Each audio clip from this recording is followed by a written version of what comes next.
کے الیکٹرک پر بھی، یعنی کراچی کے عوام پر بھی ہوگا۔ آپ اس سے اندازہ لگائیں کہ جو پہلے ہی ان بلوں کے مارے ہوئے لوگ ہیں وہ مزید برباد ہوں گے۔ ہوا یہ ہے کہ چونکہ کنزمپشن مزید کم ہوئی ہے تو اس کے نتیجے میں اگر پچھلے مہینے کے مقابلے میں اس مہینے میں چند ہزار روپے کا فرق بلوں میں واقع ہوا ہے تو حکمران یہ تاثر دیتے ہیں کہ جیسے بجلی کے بل کم آ رہے ہیں تو اب لوگوں کی جو چیخ و پکار ہے وہ کم ہو جائے گی۔ یہ بہت بڑا دھوکہ ہے۔ اصل میں تو بجلی کے بل کی قیمت اور بڑھ رہی ہے، اور کمپیریزن اگر آپ کریں گے کہ اگر ستمبر میں بجلی کے بل کی قیمت کیا ہے 2023 میں، اور 22 میں کیا تھی، اور 21 میں کیا تھی، اور اسی طرح سے پچھلے 10 سال کا آپ موازنہ کریں گے تو آپ کو پتہ چلے گا کہ ہر سال یہ بل بڑھتے چلے جا رہے ہیں، اور اب تو حد ہو گئی ہے۔ کاکڑ صاحب یہ فرماتے ہیں کہ ہم یہ بجلی کے بل کی قیمتیں کم نہیں کر سکتے چونکہ ہمارا IMF کے ساتھ معاہدہ ہے۔ IMF کے ساتھ جو معاہدے ہوتے ہیں وہ کیوں کیے جاتے ہیں، یہ تو ایک علیحدہ پورا چیپٹر ہے کہ کس طرح سے یہ غلامی کا قلادہ ہے جو ان حکمرانوں نے اپنے اوپر اور پوری پاکستانی قوم کے اوپر ڈال دیا ہے، اور اس کے نتیجے میں ہم پھنستے چلے گئے ہیں۔ IMF بنیادی طور پر ایک مالیاتی ساہوکار ادارہ ہے، اور اس کا کام ہی یہ ہے کہ پہلے جو بحران عالمی سطح پر ملی بھگت سے عالمی طاقتوں کی سازشوں اور ہمارے مقامی لوگوں کی کرپشن کے نتیجے میں پہلے بحران پیدا کرو، پھر قرض دو، پھر اس کے بعد مزید بحران پیدا کرو، پھر اس قرض کا سود لو، اور اسی طرح سے یہ پورا وشیس سائیکل ہے جو چلتا رہتا ہے، اور عوام برباد ہوتے چلے جاتے ہیں۔ اس حکمران طبقے پہ کوئی فرق نہیں پڑتا، ان کی جتنی بھی عیاشیاں ہیں وہ چلتی رہتی ہیں، پستے ہیں غریب لوگ اور مڈل کلاس لوگ۔ ابھی پتہ چلا ہے کہ پاکستان میں جو غربت کی لکیر سے نیچے لوگ ہیں وہ 9.5 کروڑ ہیں، اور یہ تو وہ اعداد و شمار ہوتے ہیں جو ورلڈ بینک میں اور ادھر ادھر آتے ہیں، لیکن اصلاً تو صورتحال جن کو غربت کی لکیر سے نیچے نہیں کہا جا رہا ان کی کون سی اچھی ہے، وہ بھی اس سے بدترین حالت میں زندگی گزار رہے ہیں۔ اس کی وجہ یہ کہ ان کی آمدنی اگر زیادہ ہے تو اخراجات اس سے بھی زیادہ ہیں، بنیادی سہولتوں سے لوگ محروم ہیں، بچوں کے تعلیم کے اخراجات پورے نہیں ہو رہے ہیں۔ اور ابھی میں کراچی یونیورسٹی پہ بھی بات کروں گا، لیکن صرف ایک فگر کہ کراچی یونیورسٹی میں 70% بچوں نے فیس جمع نہیں کرائی ہے، یہ انتظامیہ خود کہہ رہی ہے۔ تو آپ اس سے اندازہ کر سکتے ہیں کہ کراچی یونیورسٹی میں تو اس وقت مڈل کلاس لوگ، غریب سے تھوڑا سا اوپر لوگ پڑھ رہے ہیں، اور ان کی یہ صورتحال ہے تو غریبوں کا کیا حال ہوگا، اور مڈل کلاس کس طرح اپنی سروائیول کی جنگ لڑ رہی ہے۔ تو اب یہ لوگ کہاں جائیں گے؟ لیکن حکمرانوں کے کان پہ جوں نہیں رنگ رہی، اور وہ یہ کہتے ہیں کہ صاحب ہم نہیں کر سکتے اس لیے کہ IMF ہم سے کہتا ہے۔ IMF نے تو اور بھی بہت ساری باتیں کہی ہوئی ہیں، انہوں نے تو زراعت کے اوپر بھی ٹیکس لگانے کی بات کی ہے۔ اب آپ یہ دیکھیں کہ زمین کے اوپر ٹیکس کا معاملہ کیا ہے۔ ایک تو میں اس انکم ٹیکس کی بات بار بار کر رہا ہوں کہ جو پاکستان کے عوام سے لیا جاتا ہے، صرف تنخواہ دار طبقے سے 264 ارب روپے ٹیکس لیا، اور جاگیردار طبقے سے 4 ارب روپے۔ دوسری طرف صورتحال یہ ہے کہ 12.5 ایکڑ تک زمین رکھنے والے لوگ، ان سے تو ایک پائی بھی وصول نہیں کی جاتی زمین کی ٹیکس کی صورت میں، لیکن 12.5 سے 25 ایکڑ والوں سے صرف 100 روپے ایکڑ لیا جاتا ہے، 25 سے لے کر 50 والوں سے 250 روپے ایکڑ لیا جاتا ہے، اور 50 ایکڑ سے زیادہ والے لوگوں سے 350 روپے ایکڑ لیا جاتا ہے۔ آپ اندازہ کیجئے سینکڑوں ایکڑ، ہزاروں ایکڑ رقبہ رکھنے والے لوگ 350 روپے ایکڑ کی قیمت ادا کرتے ہیں، اور وہ بھی پورے نہیں کرتے۔ اور آپ اگر اعداد و شمار کا جائزہ لیں گے کہ تو چاروں صوبوں میں یہ جو زرعی ٹیکس جمع کرنے والا عملہ ہے، اس عملے کی تنخواہ کوئی 4 گنا 5 گنا زیادہ ہوگی اس ٹیکس سے کہ جو ٹیکس یہ لوگ وصول کر رہے ہیں زمینوں سے۔ اس کا مطلب یہ ہے کہ یہ پورا سماج، یہ پورا نظام جاگیرداروں کے قبضے میں ہے۔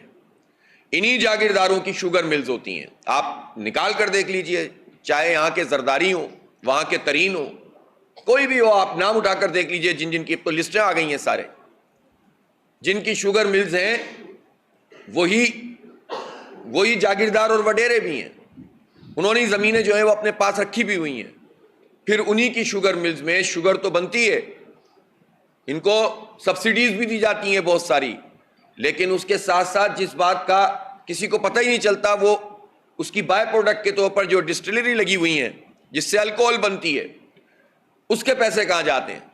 تو وہی جاگیردار، انہی کی شوگر، انہی کو سبسڈی، انہی کی الکوہل بن رہی ہے، بیوریجز کا پورا دھندا چل رہا ہے، وہ تو صرف دواؤں کے لیے الکوہل یہاں پر الاؤ ہے، لیکن پورا دھندا اس کا چلتا ہے، اور یہی مافیا پھر شوگر ایکسپورٹ کرتی ہیں، اس میں پیسے کماتی ہیں، اور جب بحران پیدا ہوتا ہے تو شوگر امپورٹ کرتی ہیں، اس میں پیسے کماتی ہیں۔ تو یہ پورا جاگیرداروں نے اس پوری انڈسٹری کے اوپر قبضہ کیا ہوا ہے، کوئی پوچھنے والا نہیں ہے۔ کاکڑ صاحب کو ان جاگیرداروں کو چھیڑنے کا اس پہ آئی ایم ایف کا کوئی پریشر نہیں ہے، سارا پریشر پاکستان کے عوام پہ ہے کہ پیٹرول بم پھینکو، بجلی کے بم پھینکو۔ پھر ٹیکسٹائل یونٹ میں وہ جو صنعت کار ہیں جو ظاہر ہے ہمارے شہر میں جیسے کہ کام کر رہے ہیں، وہ تو زبردست قسم کی خدمت ہے جو وہ انجام دے رہے ہیں، لیکن ایک بڑی تعداد اب ان لوگوں کی بنتی جا رہی ہے کہ جو جاگیردار بھی ہیں اور انہوں نے اپنی صنعتیں بھی لگا لی ہیں، اور اس کے نتیجے میں ایک پورا کا پورا کنٹرول ان کا آ گیا، فیصلے ان کے ہاتھ میں، اسمبلیوں میں یہ بیٹھتے ہیں، نگراں حکومتوں میں یہ بیٹھتے ہیں، اور یہ جاگیردار ہمیشہ سے پاکستان میں 70-76 سال کی ہسٹری دیکھیں، ڈکٹیٹرز کے بھی یہ جونیئر پارٹنر ہوتے ہیں، اور جمہوری حکومتوں، نام نہاد جمہوری حکومتوں میں تو ہوتے ہی ہیں۔ تو اس کا مطلب یہ ہے کہ سب مل کر کھا رہے ہیں، لوٹ رہے ہیں، اور ٹیکس ادا کریں، قیمت ادا کرے پاکستان کا عام آدمی، جس کو پہلے ہی مشکلات جس کی بڑھتی چلی جا رہی ہیں۔ اسی طرح سے آپ یہ دیکھیے کہ ابھی پچھلے دنوں وزیر اعظم صاحب نے مسترد کر دیا، ان کی کابینہ نے، جو سمری آئی تھی کہ جو بڑے افسران ہیں ان کے پیٹرول اور ان کی مفت بجلی کو ختم کیا جائے۔ انہوں نے کہا نہیں، یہ نہیں ہو سکتا، ان کی مفت بجلی ختم نہیں ہوگی، عوام کو برباد کریں گے ہم، ان کو تباہ کر دو، لیکن ان کی عیاشیاں ختم نہیں کرو، ان کی گاڑیاں چھوٹی نہیں ہوں گی۔ تو اس لیے یہ جو قوم سے جھوٹ بول کر، دھوکہ دے کر کہ ہم نہیں کر سکتے، ہم پر آئی ایم ایف کا دباؤ ہے، تو ان باتوں کی وضاحت کرے نا حکومت کہ آئی ایم ایف کا دباؤ اگر زراعت کے حوالے سے بھی تو انہوں نے لکھا ہوا ہے نا کچھ، تو بتاؤ کہ وہ ٹیکس کیوں نہیں جمع ہو رہے، اور جتنے ٹیکس چور ہیں ان کا کیا کریں گے؟ اور پھر آئی پی پیز پر آج تک کوئی سامنے نہیں آ رہی بات۔ 1994 سے یہ آئی پی پیز کا دھندا چل رہا ہے، اب 29 سال ہو گئے اس کو، اور ان 29 سالوں میں سب نے اس سے فیض یابی کی ہے، ہر پولیٹیکل اور ہر ڈکٹیٹر کی حکومت میں یہ آئی پی پیز والے بیٹھے ہوئے ہوتے ہیں، اور انہوں نے یہ جعلی قسم کے معاہدے کر کر ہم پہ عذاب مسلط کیا۔ 8,500 ارب روپے، 8,500 ارب روپے صرف وہ اماؤنٹ ہے جو کیپیسٹی چارجز کے نام پر پاکستانی قوم نے ادا کی ہے۔ یعنی کیپیسٹی چارجز کا مطلب یہ ہے کہ جو بجلی ہم نے کنزیوم نہیں کی اس کی قیمت ادا کی ہے، جو ہم پر خرچ نہیں ہوئی ہے، جو ہم نے خرچ نہیں کی وہ ہم نے ادا کی ہے چند لوگوں کو۔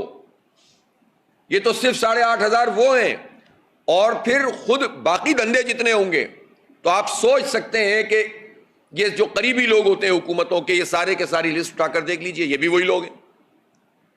تو یہ ایک مخصوص قسم کا جاگیردار اور سرمایہ دار طبقہ پوری قوم کو لوٹ رہا ہے، ان کی عیاشیاں لگی ہوئی ہیں، لیکن کوئی معاہدہ اس کی تنسیخ نہیں ہوتی۔ ان آئی پی پی سے معاہدہ ختم کرنے میں کیا مسئلہ ہے؟ اگر یہ تقریباً 70-72 ہوں گی تو ان میں سے میں گارنٹی سے کہتا ہوں کہ 4 آئی پی پیز بھی ایسی نہیں ہوں گی جو اپنے معاہدے کے مطابق عمل کر کے بجلی پروڈیوس کر رہی ہوں، اور ان میں سے جو خاص طور پر یہ فیول پر چلاتے ہیں، تھرمل چلاتے ہیں، یہ تو ان کے پلانٹس دیکھ لیجئے، آپ وزٹ کر لیجئے، اور کمیٹیوں کی رپورٹس موجود ہیں، وہ سیدھا پلانٹ چلا کر اس کے پیسے بھی ہم سے وصول کیے جاتے ہیں۔ اور خاص طور پر میں کہنا چاہتا ہوں کراچی کے عوام کے ساتھ جو زیادتی ہے، یہاں تو بڑا ہمیں دعوے کیے گئے تھے کہ یہ پرائیویٹائز ہو جائے گا KESC، تو اس کے نتیجے میں بجلی زیادہ پیداوار ہو جائے گی، سیلف سفیشینٹ ہو جائیں گے، سب سے سستی بجلی ملے گی کراچی والوں کو۔ سب جھوٹ اور فراڈ ثابت ہوا، اور ہر حکومت نے الیکٹرک مافیا کے ساتھ مل کر کراچی کے لوگوں کو لوٹا۔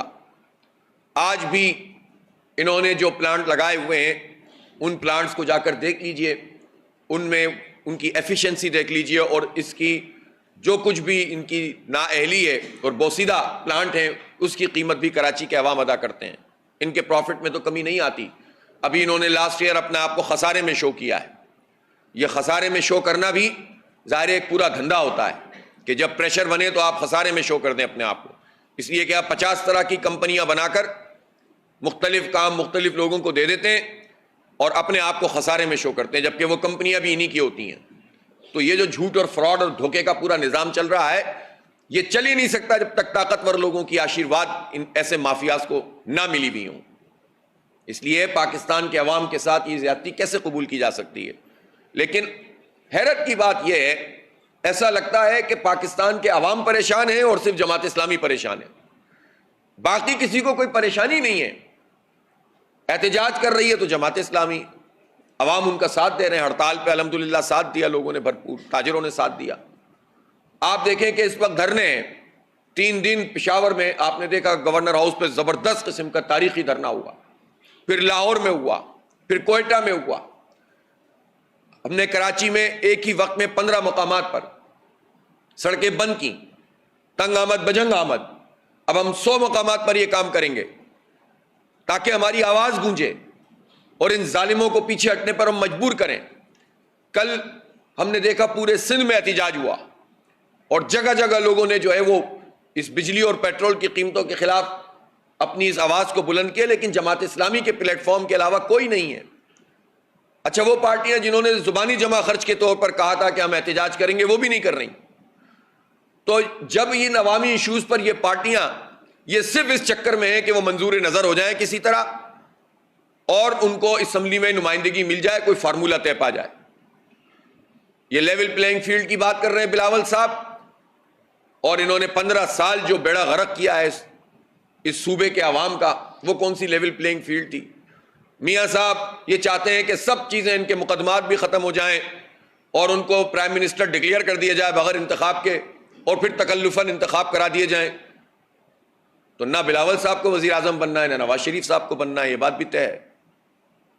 لیکن شوق دیکھیں آپ ان کے، حسرت پوری نہیں ہوئی اب تک جتنی لوٹ مار ان لوگوں نے کی ہے، اور چاہتے یہ ہیں کہ بس سب کو باندھ کر پھینک دو اور ان کو لا کر حکومت دے دو، بغیر کسی اپوزیشن کے حکومت میں آ جائیں اور جو چاہیں مزے لوٹتے رہیں۔ ابھی تو کیس اگر واقعی جینوئن طریقے سے کھلنا شروع ہو گئے اور نئے بیک مرتبہ پھر بارگیننگ کا ادارہ نہیں بنا کہ کیس کھولو اور پھر بارگین کر کے دوبارہ سے ختم کر دو، اگر یہ نہیں ہوا اور کوئی نیا NRO جاری نہیں ہوا تو آپ دیکھیں کون کون پھنس رہا ہے، سب کا کچا چٹا سامنے آ رہا ہے۔ اور یہ تو کچھ بھی نہیں ہے، یہ تو عشر عشیر بھی نہیں ہے، یہ تو اگر ان کے کرپشن اور لوٹ مار کے کیسز عوام کے سامنے پوری طرح سے آنا شروع ہوئے تو آپ سوچ سکتے ہیں کہ لوگوں کو پتہ چلے گا کہ انہوں نے ہمارے ساتھ کیا کیا ہے، اور بالکل معصوم بن کر باتیں کرنا شروع کر دیتے ہیں۔ تو اس لیے یہ جو پورا عمل ہے لوگوں کو مسلط کرنے کا، یہ اب ختم ہونا چاہیے۔ آپ یہ دیکھیں کہ ہمارے شہر میں بھی 35-40 سال سے بیڑا غرق ہو گیا اس شہر کراچی کا اور حیدرآباد کا۔ جتنے نعرے، جتنے دعوے، جتنے احتجاج، جتنے جلاؤ، جتنے گھیراؤ، وہ سارے کے سارے بھتوں میں، اغوا برائے تاوان میں، قتل عام میں، جلاؤ گھیراؤ میں برباد کر کے رکھ دیا اس شہر کو، اس شہر کی تعلیم، اس کی تہذیب۔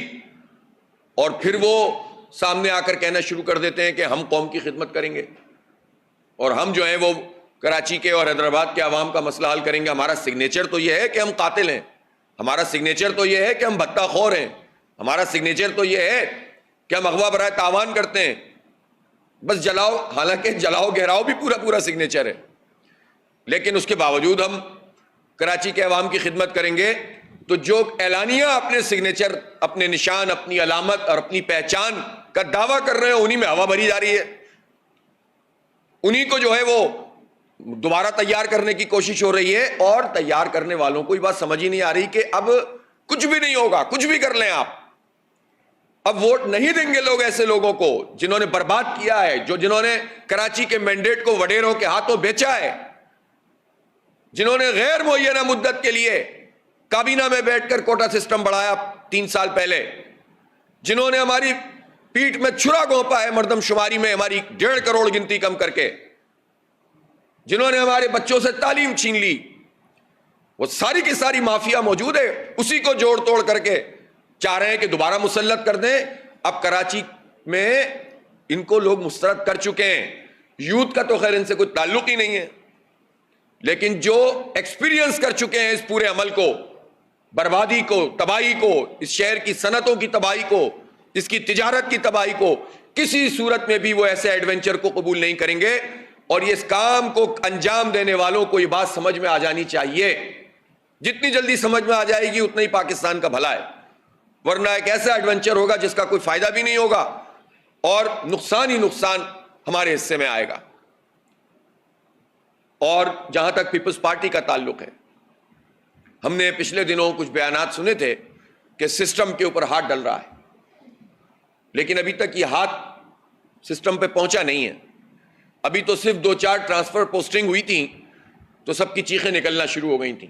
میں ایک مرتبہ پھر وزیر اعلیٰ صاحب سے یہ گزارش کرنا چاہتا ہوں کہ وہ پیپلز پارٹی کی ایکسٹینشن کا کام نہیں ہونا چاہیے، بلکہ ہاتھ پڑنا چاہیے پورے سسٹم پر۔ شفاف انتخاب کرانا چاہتے ہیں تو آپ اس قبضہ مافیا کو کم از کم اپنی اس کیئر ٹیکر گورنمنٹ میں تو قابو کریں۔ لیکن جس نے ابھی ٹرانسفر پوسٹنگ ہی شروع کی تھی، جس وزیر نے آپ نے اس کی وزارت یونس ڈاگا کی تبدیل کر دی، اس سے کیا میسج گیا؟ اس سے میسج گیا کہ پیپلز پارٹی ابھی بھی طاقتور ہے۔ ہم جانتے ہیں کہ وزیر اعلیٰ صاحب ہمارے کیئر ٹیکر، ان کی اچھی شہرت ہے، ان کا اپنا کوئی اسٹیک نہیں ہے، شریف آدمی ہے، اور انہوں نے بڑی بہادری سے فیصلے بھی دیے ہیں اپنی جب وہ جسٹس تھے تو۔ لیکن اگر وہ کسی بھی وجہ سے وہ کام انجام دیں گے جس سے پیپلز پارٹی کی مافیائی سسٹم کو، قبضہ سسٹم کو فائدہ ہوگا، تو ظاہر ہے پھر نام تو ان کا آئے گا۔ اس لیے ان کو اپنی جو بھی ان کا ٹریک ریکارڈ ہے، اپنی لیگیسی کی حفاظت کے لیے بھی ضروری ہے کہ وہ مافیاز کا ساتھ نہ دیں بلکہ اس پہ ہاتھ ڈالیں۔ اب آپ دیکھیں کہ اس وقت روزانہ خبریں آتی ہیں، اسٹریٹ کرائمز کے خلاف فیصلہ ہو گیا، کچے کے ڈاکوؤں کے خلاف فیصلہ ہو گیا۔ پچھلے دنوں جو ہندو برادری کے لوگ اغوا ہوئے تھے، اور بڑا ہوا کہ جناب یہ جو اغوا ہوئے تھے ان کو ہم نے بازیاب کرا لیا۔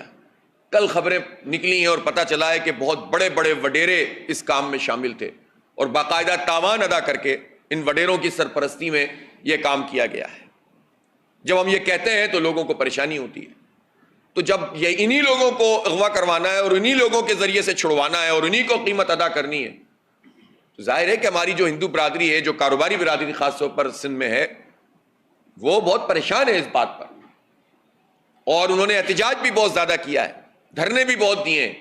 تو حکومت کا کام یہ نہیں ہے کہ حکومت کے لوگ یا حکومت کے ایما پہ چند وڈیرے سہولت کاری کریں اور اغوا برائے تاوان کی رقم مقرر کر کے لوگوں کو چھڑوائیں، بلکہ ان کا کام وہ ٹارگیٹڈ ایکشن کرنا ہے جس کے نتیجے میں وہ طاقتور کچے کے ڈاکو جو پکے کے ڈاکوؤں میں تبدیل ہوتے چلے جا رہے ہیں، ان کو پکڑا جائے اور ان کو کیفر کردار تک پہنچایا جائے۔ اس لیے ہم منتظر ہیں کہ وہ شروع کب ہوگا۔ اور اسٹریٹ کرائم کا حال جو ہے اس وقت شہر کراچی میں، کل کورنگی میں ایک باپ اور بیٹی کو قتل کر دیا ظالموں نے۔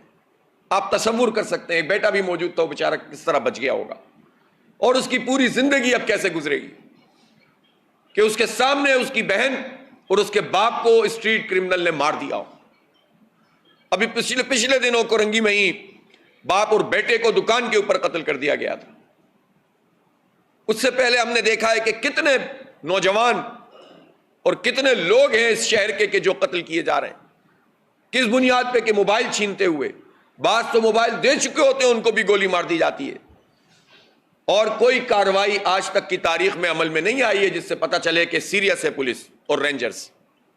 اب کل بھی ایک اجلاس ہوا ہے، اور اس اجلاس کے جو بھی نوٹیفیکیشن آیا ہے اس میں کہا گیا ہے کہ اسٹریٹ کرمنل سے فری کیا جائے گا کراچی کو۔ تو اسٹریٹ کرمنل سے اگر فری کیا جائے گا تو آج سے اس کے اقدامات نظر آنے چاہیے۔ کیا یہ ممکن ہے کہ آبادی میں اسٹریٹ کرمنل موجود ہوں اور پولیس اور اس کے تھانے کو پتہ نہ ہو؟ کیا یہ ممکن ہے کہ منشیات کا اڈا چل رہا ہو اور پولیس کو پتہ نہ ہو؟ ہم نے آئی جی صاحب سے بھی ملاقات کی، جو ابھی آئے ہیں، اچھی شہرت کے حامل ہیں، لیکن اب ان کی طرف سے اقدامات سامنے آنے چاہیے. اور ٹرانسفر پوسٹنگ جتنی ہونی تھی اب ہو گئی. اب تو مجرموں کو پکڑا جائے اور مجرموں کے سرپرستوں کو پکڑا جائے. آپ کے خیال میں یہ جو پچھلے طویل عرصے سے یہاں منشیات کے اڈے چل رہے تھے، اس میں حکومت کا کوئی رول نہیں ہوگا؟ کیسے ممکن ہے کہ یہ ڈانڈے سی ایم ہاؤس اور بلاول ہاؤس تک نہ جاتے ہوں؟ اس کے بغیر کیسے چل سکتا ہے یہ نظام؟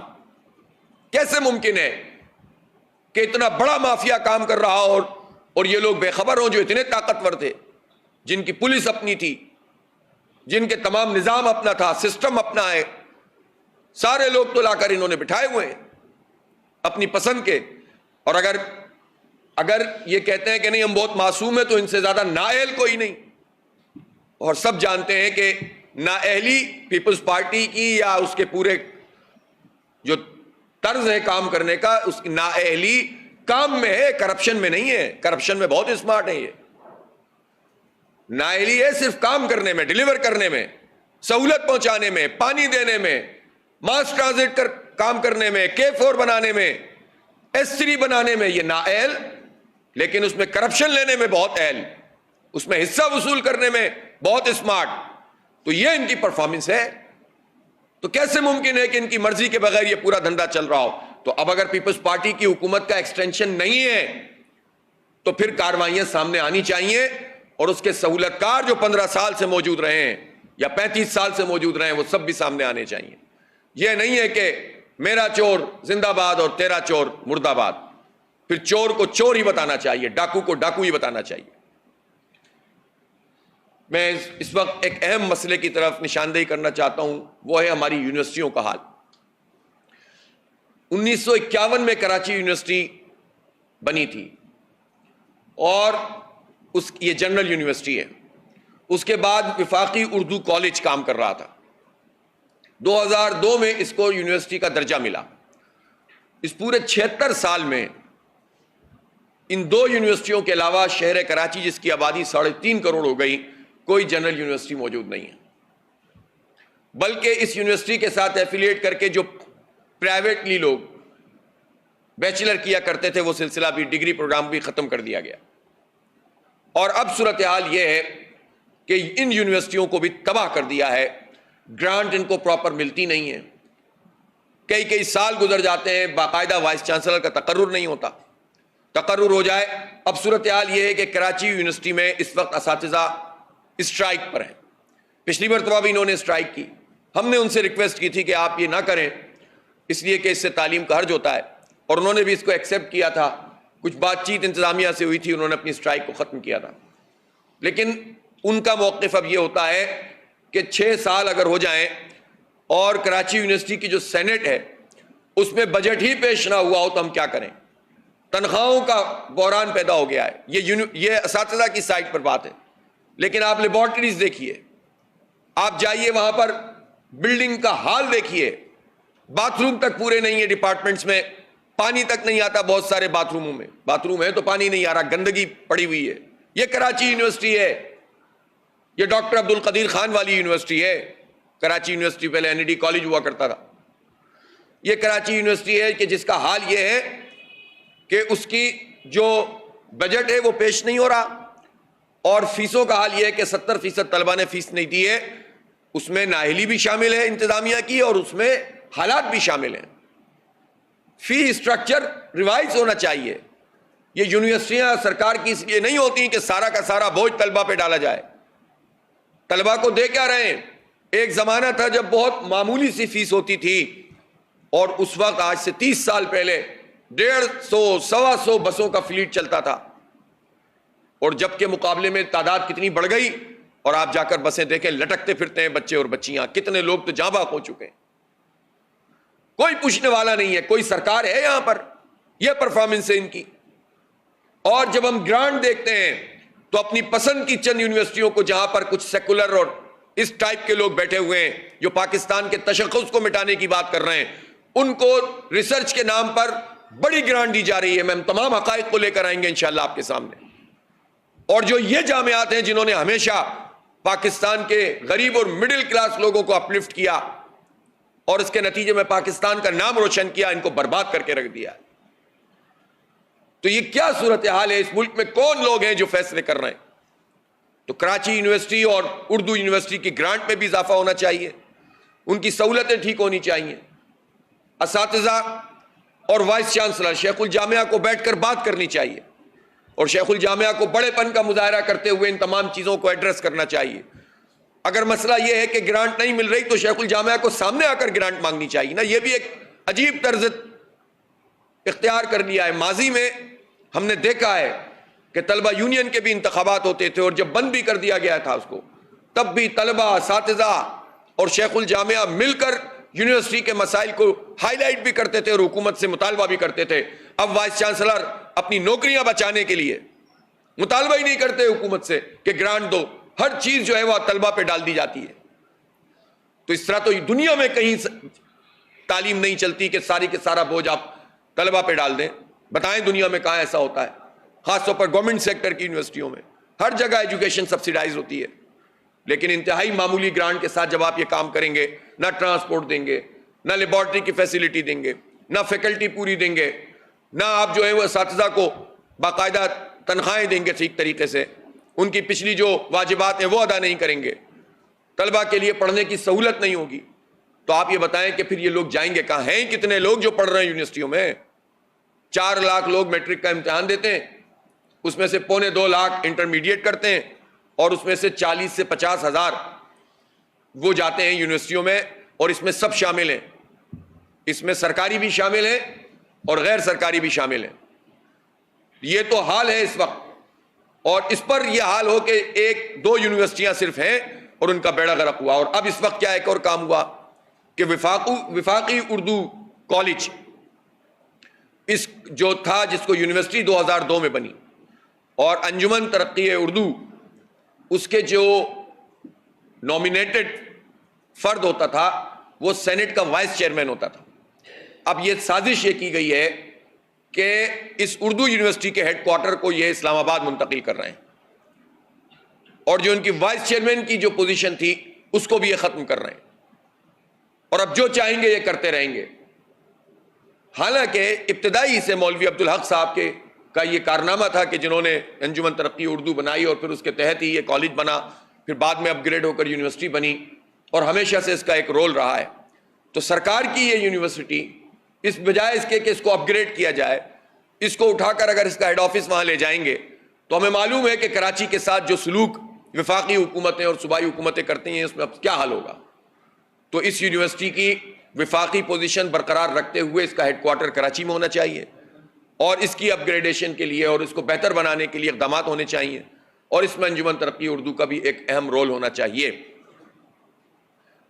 اس لیے یہ تو میں نے آپ کو دیکھ کے چند چاول بتائے ہیں، پوری کی پوری تعلیم کا جو بیڑا غرق ہوا ہے وہ سب آپ کے سامنے ہے۔ تو یہ چند چیزیں تھیں جس پر میں ہائی لائٹ کرنا چاہتا تھا۔ ہم نے اپنا آگے کا جو لائحہ عمل طے کیا ہوا ہے، اس میں ہم 100 مقامات پر دھرنے دیں گے، دھرنے نہیں بلکہ وہ اسی طرح کا پروگرام ہوگا کہ ہم سڑکوں پہ کھڑے ہوں گے اور گاڑیاں اپنی بند کریں گے، سڑکوں پہ موٹر سائیکلیں اور گاڑیاں، اور یہ احتجاج جس کو ہم نے پچھلے دنوں 15 مقامات پہ کیا تھا، اور اس میں ہم نے اس کا ڈیوریشن آدھا گھنٹہ پونا گھنٹہ رکھا تھا، اب ہم اس ڈیوریشن کو بھی بڑھائیں گے اور مقامات کو بھی بڑھائیں گے۔ اور اسی طرح سے 6 تاریخ کو گورنر ہاؤس پہ دھرنا ہوگا۔ ہم نے گورنر ہاؤس پہ دھرنے میں بیٹھنے کا اعلان کیا ہے، اٹھنے کا اعلان نہیں کیا، اور ہم اپنا ایک پورا چارٹر ہے جس کا تعلق بجلی اور پیٹرول کی قیمتوں سے ہے، مہنگائی سے ہے، اور کراچی کے ان ایشوز سے ہے کہ جن کو فوری طور پر ریزالو ہونا چاہیے۔ آخری بات کر کے میں اپنی گفتگو ختم کر رہا ہوں کہ پیپلز پارٹی نے ایک دھوکہ دیا تھا، الیکشن کرا دیے لیکن ٹرانزیشن پیریڈ کو یہ بڑھاتے چلے گئے، اور انہوں نے جو امینڈمنٹ کی آخر میں اس میں بھی 6 مہینے کا ٹرانزیشن پیریڈ رکھ دیا، اور اب یہ کہہ رہے ہیں کہ ہمیں ترقیاتی کام کرنے کی اجازت ملنی چاہیے۔ تو یہ دھوکہ اور لوگوں کو بیوقوف بنانے کا عمل ختم ہونا چاہیے۔ ہمارا واضح مطالبہ ہے کہ ٹرانزیشن پیریڈ جس میں ٹاؤن کے چیئرمین اور یو سی کے چیئرمین اپنا کام کر سکیں وہ ختم بھی ہونا چاہیے، اور کیئر ٹیکر گورنمنٹ یہ اختیار رکھتی ہے، ابھی اسمبلی نہیں آئی لیکن وہ اختیار رکھتے ہیں سپریم کورٹ کے فیصلے کے مطابق، آئین کی آرٹیکل 140A کے مطابق، کہ چاہے سالڈ ویسٹ مینجمنٹ ہو، چاہے واٹر اینڈ سیوریج کارپوریشن ہو، یا کوئی بھی ڈپارٹمنٹ ہو جس کا تعلق براہ راست لوگوں سے کہ بلدیاتی مسائل سے ہو، ان کو ٹاؤنز اور یو سی کی سطح پر ڈیوالو کرے. اور ڈیوالو کرنے کا مطلب یہ ہے کہ یو سی چیئرمین اور town chairman solid waste management کے عملے کو ہائر اور فائر کر سکتا ہو اور اس کی مالیات کا اختیار اس کے پاس ہو. اسی طرح سے واٹر بورڈ کے عملے کو بھی ہائر اور فائر کر سکتا ہو اور مالیات کا اختیار اس کے پاس ہو. تب جا کر یہ کام شہر میں نظر آئے گا. لیکن اسی طرح پیرالل سسٹم چلا کے اگر آپ کریں گے تو یہ آدھا پونا کام ہوتا رہے گا اور شہر مزید اذیت کا شکار ہوگا. تو وزیر اعلیٰ صاحب آئین کی آرٹیکل 140A اور سپریم کورٹ کے فیصلے کے مطابق یہ کام کریں اور ٹرانزیشن پیریڈ بھی فوری طور پر ختم کریں. بہت شکریہ. الیکشن کمیشن تو جنوری کے آخری ہفتے میں الیکشن اناؤنس کر چکا ہے. جب اتنا مضبوط نیٹ ورک ہوگا پیپلز پارٹی کا مردم شماری پہ جماعت اسلامی کو پہلے اعتراضات ہیں تو کہ جنوری کے جو الیکشن ہے اس کی جو بھی نتائج ہوں گے جماعت اسلامی قبول کرے گی اور کیا جماعت اسلامی الیکشن کے لیے تیار ہے؟ دیکھیں جہاں تک جماعت اسلامی کے الیکشن کے لیے تیاری کی بات ہے تو وہ تو الحمدللہ ہم پوری طرح سے فیلڈ میں موجود بھی ہیں, کام بھی کر رہے ہیں. سر دست تو ہمیں انتخاب کی کامیابی سے زیادہ اس بات کی فکر ہے کہ لوگوں کے یہ جو مسئلے ہیں جو فوری ایڈریس ہونے کے وہ فوری ایڈریس ہونے چاہیے. بجلی کی قیمتیں کم ہونی چاہیے, پیٹرول کی قیمتیں کم ہونی چاہیے. انتخاب ہوگا تو انتخاب بھی پوری طاقت سے لڑیں گے, پوری قوت سے لڑیں گے اور انشاءاللہ بہترین نتیجہ حاصل کریں گے. لیکن جہاں تک اس خدشے کا تعلق ہے جس کا تذکرہ آپ نے کیا یہ بالکل درست ہے. اگر صرف اعلانات ہوتے رہیں گے اور نشستوں کے اندر گفتگو ہوتی رہے گی کہ سسٹم پر ہاتھ ڈال رہے ہیں, اسٹریٹ کرمنل کو پکڑ رہے ہیں, تو اس سے مسئلہ حل نہیں ہوگا. ان پوری مافیاز کو پکڑنا ہوگا. یہ جو پورا کا پورا سندھ بلڈنگ کنٹرول اتھارٹی اور ریونیو ڈپارٹمنٹ کا پورا سسٹم ہے جو پیپلز پارٹی کے تحت چل رہا ہے, جب تک اس کے بڑوں کو نہیں پکڑا جائے گا اور ان مافیاز کو سامنے نہیں لایا جائے گا اس وقت تک نہ الیکشن درست ہو سکتا ہے نہ نظام درست ہو سکتا ہے. تو ہم انتظار کر رہے ہیں اور ہم یہ مطالبہ کر رہے ہیں کہ اس پر ہاتھ ڈالا جائے اور کوئی نیا NRO تیار نہ کیا جائے جس سے ایک مرتبہ پھر تازہ دم وڈیرہ شاہی نظام مسلط ہو سکے. اچھا حافظ صاحب ایک اور سوال لے لیں کہ بجلی کی قیمتیں بڑھتی جا رہی ہیں, الیکٹرک کے خلاف آپ کو سراپا احتجاج بھی رہتے ہیں, تو نئی چیف جسٹس کے سامنے کوئی مطالبہ کوئی نوٹس دینے کا کوئی ان سے مطالبہ کرنے کا؟ بھائی دیکھیں ہم نے تو میں نے پچھلی بھی ابھی 2 دن پہلے بھی جو پریس کانفرنس کی تھی اس میں بھی ان سے مطالبہ کیا تھا اور ہم باقاعدہ ان کو خط بھیج رہے ہیں جس کا تعلق اس سے ہے کہ یہ بجلی اور پیٹرول کی قیمتوں پر اس کو نوٹس, اور نوٹس کا ان کا جو بھی طریقہ ہو, 3 لوگ مل کر لیں یا 1 لوگ, یہ ان کا مسئلہ ہے. عوام کا مسئلہ یہ ہے کہ بجلی کی قیمتوں میں کمی ہونی چاہیے اور جینے کے قابل انسان رہیں گے تو کچھ کر سکیں گے. تو ہمارا بہت واضح ان سے ہے. اور دوسرا ظاہر سی بات ہے کہ جو ایشوز ہیں اس وقت پاکستان کے 2-3 اگر ایشوز کو آئیڈینٹیفائی کر لیا جائے تو اس میں بدترین اس وقت مسئلہ بجلی کا ہے. اور ہم کے الیکٹرک کے حوالے سے بھی چاہتے ہیں, اس لیے کہ سپریم کورٹ میں ہمارا ایک کیس موجود تھا, 7 سال تک اس کی ہیئرنگ نہیں ہوئی, اور جب جس دن ڈیٹ لگائی تو اس وقت کے چیف جسٹس صاحب نے جو ابھی ریٹائر ہو گئے انہوں نے کہا کیونکہ 7 سال ہو گئے ہیں اس لیے ہم اس کو ختم کر رہے ہیں اور اب آپ نئے سرے سے دوبارہ جائیں پورا اپنی پٹیشن فائل کریں. تو یہ تو بہت بڑی زیادتی ہے. ملک کی اعلیٰ ترین عدالت 7 سال خود کیس نہ چلاؤ اور جب 7 سال ہو جائیں تو اس بنیاد پر کیس ختم کر دو, جبکہ کے الیکٹرک پوری طاقت کے ساتھ مافیائی سسٹم کے ساتھ موجود ہے. عوام ذلیل و خوار ہو رہے ہیں لیکن سپریم کورٹ ٹیکنیکل گراؤنڈ کے اوپر اس کو مسترد کر دے. تو ہماری چیف صاحب سے یہ ضرور درخواست ہوگی کہ اس ہماری پٹیشن کو ایک مرتبہ پھر وہ لگائیں اور پھر پتہ تو کریں کہ اس کی پرائیویٹائزیشن سے لے کر اور درمیان میں جو کچھ بھی ہوتا رہا اس میں اصل میں کون ہے. یعنی جس کے الیکٹرک کے حوالے سے خود سپریم کورٹ کی پروسیڈنگز میں یہ بات آئی ہو کہ چیف جسٹس اس وقت کے گلزار صاحب تھے, انہوں نے کہا کہ اس کا اصل مالک کون ہے, کیا انڈین ہے, کون یہودی ہیں, کون ہے. انہوں نے خود جو ہے وہ یہ بات کہی اور اس پر سپریم کورٹ ایسے ہی اس کو نکال دے. تو میں سمجھتا ہوں کہ یہ بہت حساس مسئلہ ہے اور اس کو ٹیک اپ ہونا چاہیے, اور اسی طرح میں نے آپ کو بجلی اور پیٹرول کے مسئلے کو ٹیک اپ ہونا چاہیے. ٹھیک ہے, بہت شکریہ.